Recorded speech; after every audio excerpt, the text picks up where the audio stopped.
թողնում եմ արդեն ձեզ։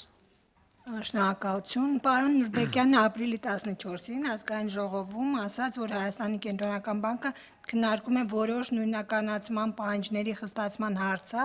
մասնավորապես առցանց վարկերի համար, բանկային խարդախության դեմ պայքարի համատեքստում, ինչ փուլում են քննարկումները։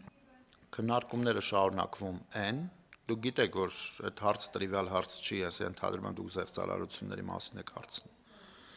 Մենք հանձնառություն ենք վերցրել մեզ վրա նայել բոլոր էպիզոդները, որոնք որ տեղի ունեցել Հայաստանում, որը բավականին մեծ ռեսուրս է պահանջում, որովհետև ամեն case ինքը յուրահատուկ է։ Իրանք կարող են իրար մեջ նման լինել, որ մարդուն արել են որոշակի phishing, մարդը իր կամքով տրամադրել է տվյալները, կլինեն դեպքեր, որ դա չի լինի, կլինի այլ ճանապարհ։ Ուստի մենք պիտի кейսերը նայենք, փորձենք այդ кейսերը համախմբել ինչ-որ մի հատ ընդհանուր բանի դուրս գանք ու տեսնենք, եթե խնդիրը պրոդուկտի մեջ է, արձագանքենք դրան, եթե խնդիրը կարգավորման մեջ է, արձագանքենք դրան, եթե խնդիրը մարդու կողմից անփութության պատճառով ստեղծված իրավիճակն է, այդտեղ մենք այդքան էլ զորեղ չենք, բայց մենք հանձնառություն ենք վերցրել այդ բոլոր кейսերը հատ-առ-հատ նայելու, ու ես կարծում եմ դրա մասին նաև մեր վերահսկողության ղեկավարը հայտնել է այն մարդկանց, ովքեր որ ցավոք տուժել են այդ ամեն ինչից, այդտեղ ուղղակի ավելացնեմ, որ մեր կողմից հանձնառությամբ ու մենք ենք ոնց որ բանկերին ուղղորդել ու հորդորել գտնել լուծման ճանապարհ ու այս պայծրությամբ լուծման ճանապարհը այնա, որ այս պահին սառեցվում են բոլոր վարկային պարտավորությունները, որոնք ձևավորվել են այդ տիպի кейսերի համար։ Այդտեղ շատ կարևոր է հասկանալ, որ նորարարությունը ու պրոբլեմատիկան, որը առաջանում է նորարարության հետ, պետք է ճիշտ ուղղորդել ու կարգավորել։ Եթե մենք գնանք ծայրահեղացման, այսինքն գնանք օրինակ անալոգային տնտեսություն, որտեղ դուք անպայման պիտի գնաք բանկ, որպեսզի կարողանաք ինչ-որ գործառնություն անեք, կամ գնանք այն ճանապարհով, որ բացենք ամբողջական շուկան, ասենք բանկերը առանց որևէ նույնականացման, առանց որևէ կիբեր կամ այլ տիպի խաղի կանոններ պահելու, ինչ ուզում են թող անեն։ Այդտեղ մենք կունենանք ծայրահեղ վատ ելքեր։ Դրա համար մենք փորձում ենք հասկանանք որտեղ այն կոպիտ ասած ոսկե միջինը, որտեղ կունենանք նորարարություն, բայց նաև կունենանք պաշտպանված սպառող ու առանց որևէ տեղական խնդիրների։ Թիվը ես գիտեմ, որ նաև ժուրնալիստների կողմից հարցում էր ուղարկվել կենտրոնական բանկ, հայցելով մեր կողմից որոշակի գնահատական տալ, թե ինչքան է այդ ծավալը, գումարային եւ հաճախորդների թվով 0.1%-ն է մեր գնահատականի համաձայն կազմում ընդհանուր վարկային պորտֆելի տուժածների ոնց որ կուտակած պարտավորությունների չափը։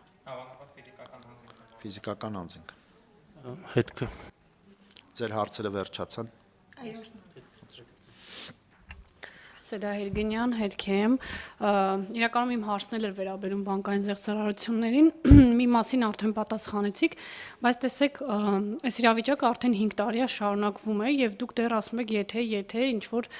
սցենարներ եք չէ քննարկում։ Ի վերջո կենտրոնական բանկը երբ ավելի հստակ գնահատականներ կտա, երբ ավելի հստակ քայլեր կարվեն եւ դուք ունեք մոնիտորինգ ուսումնասիրություն, թե կոնկրետ քանի բանկի շուրջ է այս ամեն ինչը եւ ինչպես է ստացվել, որ մի քանի բանկի շուրջ միշտ նույն պատմությունները 5 տարի շրջանառվում են, այն մյուս բանկերի հետ այդ խնդիրը չկա։ Կխնդրեմ մի քիչ ավելի մանրամասն այս թեմային անդրադառնաք, խնդրում եմ պատասխանեք, երկրորդ հարցը հետո։ Շատ լավ, շնորհակալություն։ Կարելի է շարունակեմ գործընկերոջս հարցը, դատախազը ազգային ժողովում հայտարարեց, որ կան բանկեր, որոնց մոտ անվտանգության մակարդակը չափազանց թույլ է եւ ինքը այդ մասին տեղեկացրել է կենտրոնական բանկին։ Կարող էին ձեր գլխավոր դրամատան վերահսկիչները չնկատել դա եւ եթե այդտեղ խնդիր կա, ով պետք է պատասխանատվություն կրի։ Շնորհակալություն։ Պատասխանատվություն պիտի կրի այն սուբյեկտը, ում մոտ որ խնդիրը կա, ուղղակի խնդիրը նրա մասին է, որ սեդայի բարձրացրած հարցին հետ գալով, հա, եթե խնդիրը լիներ ստատիկ, այսինքն իրավիճակը լիներ նույնը, ինչ որ 2 տարի առաջ էր կամ 5 տարի առաջ էր, այդ խնդիրը լուծելը շատ հեշտ է։ Եթե դու ունես մի իրավիճակ, որտեղ ամեն օր կամ ամեն շաբաթ նոր պրոդուկտներ են ստեղծվում, որոնց հետևում կա հսկայական աշխատանք, թե անվտանգության, թե պրոդուկտի տրամադրման տեսանկյունից, դինամիկան շատ մեծ է, դրա համար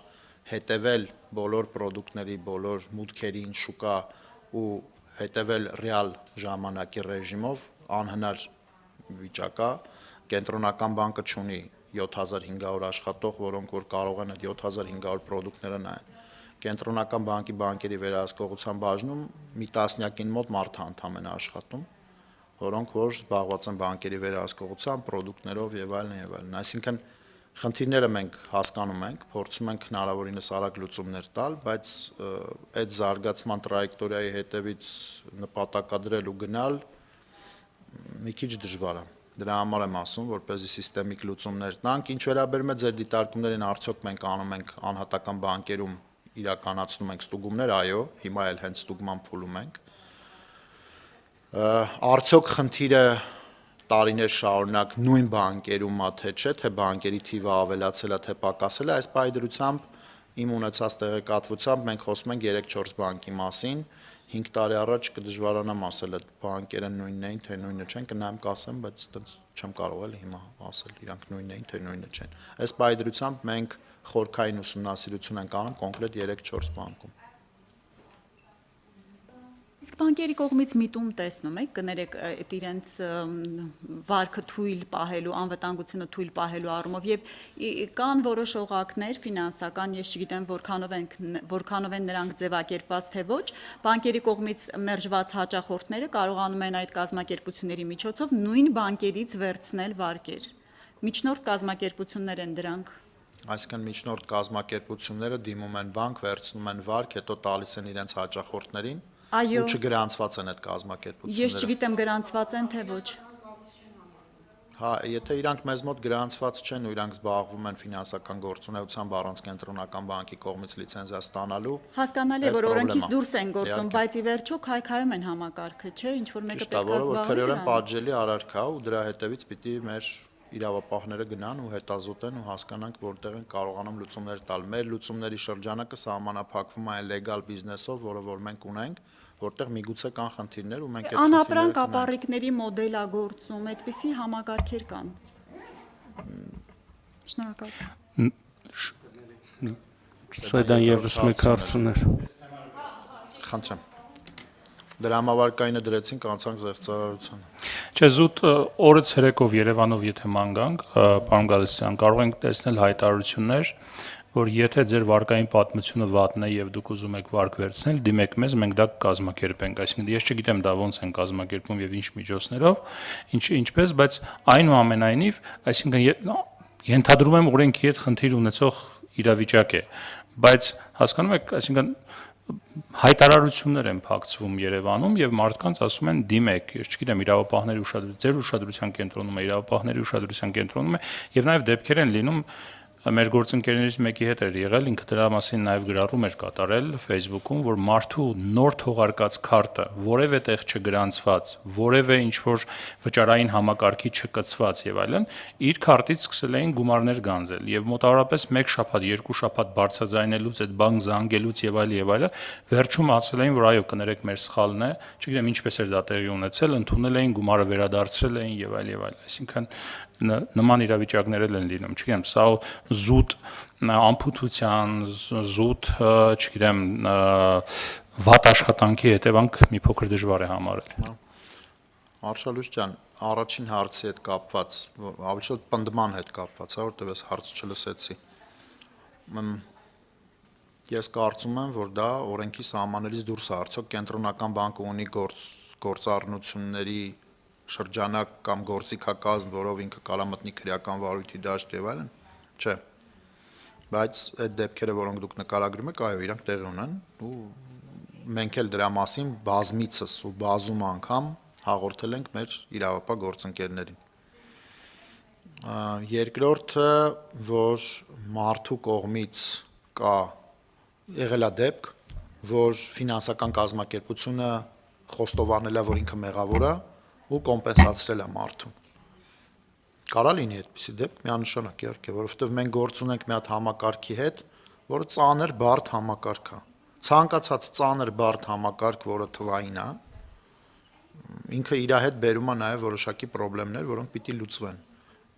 Դուք ամենաթեթև դեպքն եք թերևս նշում, որ ամեն ինչը պարզ է, մարդը հայց ներկայացրել է, բանկը ընդունել է իր մեղավորությունը, կոմպենսացրել է, բաժանվել են։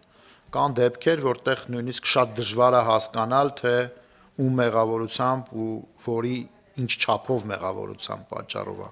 տեղի ունեցել այդ խնդրը։ Սայդան հարց։ Իմ մյուս հարցը վերաբերում էր ձեր խոսքերից մեկին, դուք ասացիք, որ